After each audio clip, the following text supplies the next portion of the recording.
Last night, in a first-of-its-kind strike, U.S. B-2 stealth bombers dropped 14 of the 30,000-pound GBU-57 bunker buster bombs on Iran's deeply buried nuclear facilities, Fordow, Natanz, and Isfahan. This was more than a military operation. It was a seismic shift in global power. Codenamed Operation Midnight Hammer, the mission involved 7 B-2 Spirit bombers flying a 7,000-mile round trip from Missouri to Iran.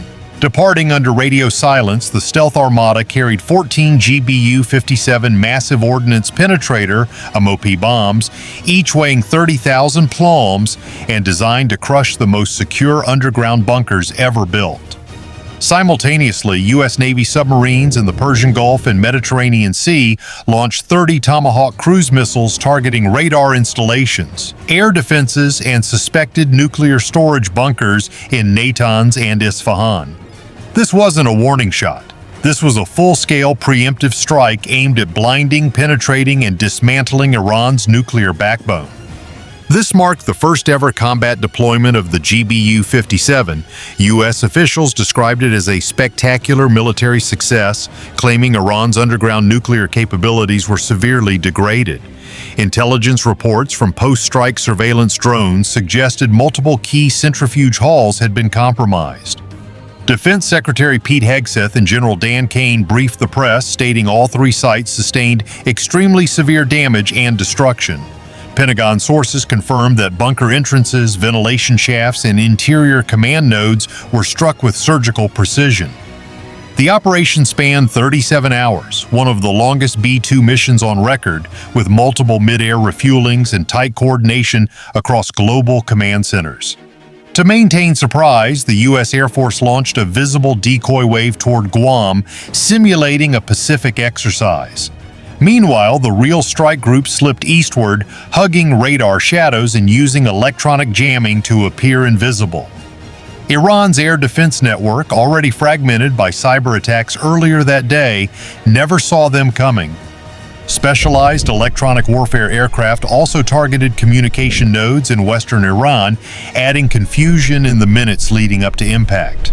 Civilian radar logs showed anomalous blackouts, a telltale sign that something unseen passed overhead.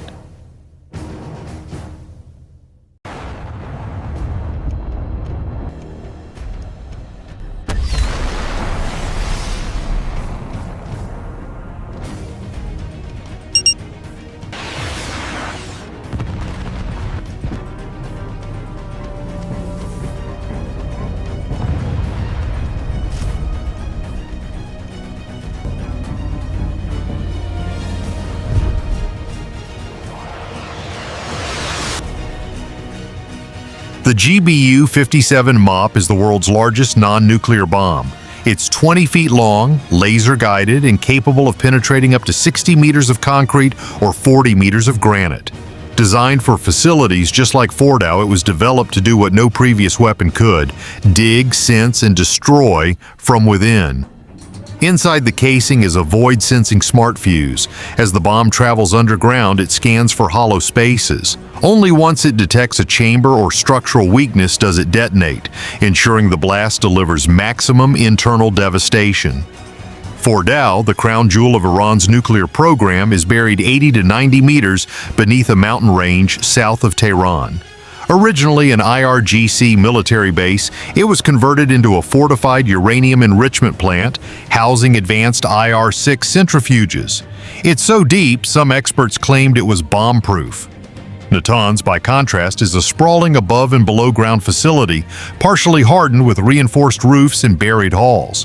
Isfahan, though less fortified, plays a key role in fuel conversion and isotope separation. All 3 were hit in coordinated waves, disrupting Iran's entire nuclear chain. Military analysts suggest the strike sequence was choreographed to minimize early warning, hitting Isfahan first to sever backup communication lines, followed by near-simultaneous impacts at Natanz and Fordow. Post-strike satellite images from Maxar revealed widespread destruction, collapsed tunnel entrances at Fordow, blackened craters across Natanz, and heat signatures from underground fires near Isfahan. Independent analysis showed key access points obliterated. Iranian officials acknowledged the attack but claimed it was limited in impact. Yet reports of emergency convoys, medevacs, and fire suppression teams told a different story. Some foreign diplomats even evacuated Tehran hours after the strikes, fearing retaliation. Unconfirmed reports suggest at least one reactor chamber at Natanz was permanently disabled. Seismic sensors in the region registered underground tremors hours after the final wave, likely indicating secondary collapses. The strike sent shockwaves through the international community. UN Secretary General Antonio Guterres warned of dangerous escalation.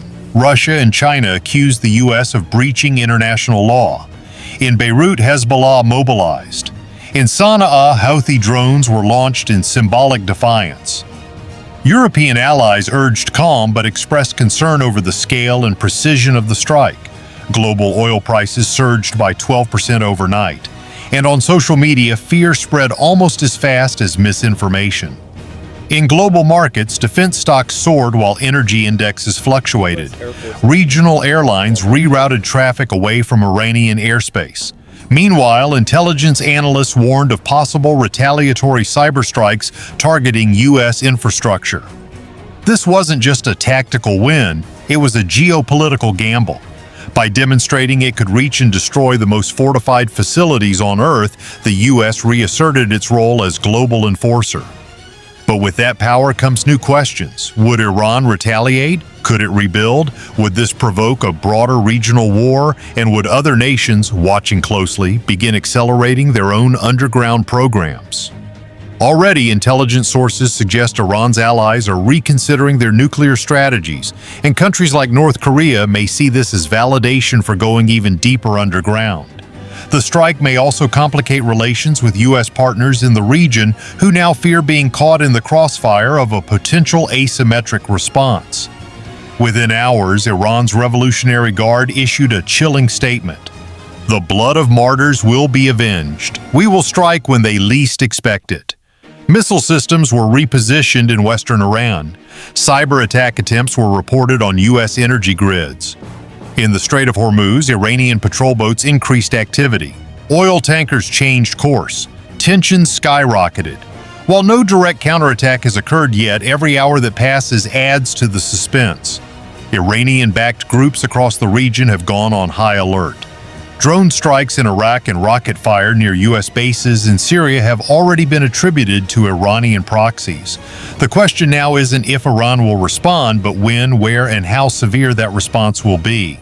President Trump declared Fordow is gone, but military analysts remain cautious. Bunkers like Fordow are built to survive. While access tunnels may have collapsed, deep interior chambers could still be intact or restaurable. Radiation sensors around the region showed no leakage, but the absence of visible damage doesn't always mean mission success.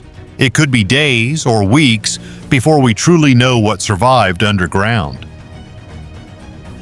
Furthermore, satellite surveillance cannot peer through stone and steel. Analysts will rely on infrared signatures, seismic data, and intercepted communications to assess the real level of damage, a process that takes time and cooperation from international monitoring bodies. The successful use of the GBU-57 opens a new chapter in warfare. Israel, China, and NATO allies are already investing in next-gen bunker busters. AI-guided drones, hypersonic penetrators, and robotic tunnel burrowers are all in development. In the next decade, wars may be fought not just in the skies, but beneath the earth, in the hidden layers of modern defense infrastructure. From underground missile silos to subterranean cities, the evolution of deep strike capability may trigger a new kind of arms race, one where secrecy, shielding, and survival dictate strategy more than speed or firepower. This strike raises a fundamental question. Does the power to destroy even the deepest bunkers make the world safer, or just more anxious? As more nations acquire these capabilities, the threshold for conflict may lower. We are now in a world where one bomb in the dead of night can shake the global order. What comes next is no longer just a political question. It's a human one. A question about our shared future and what price we're willing to pay for dominance underground. What do you think? Was this strike necessary or a dangerous gamble? Drop your thoughts below. If you found this breakdown valuable, leave a like and subscribe for more deep dives into global military technology and strategy. Thanks for watching. Stay informed, stay curious.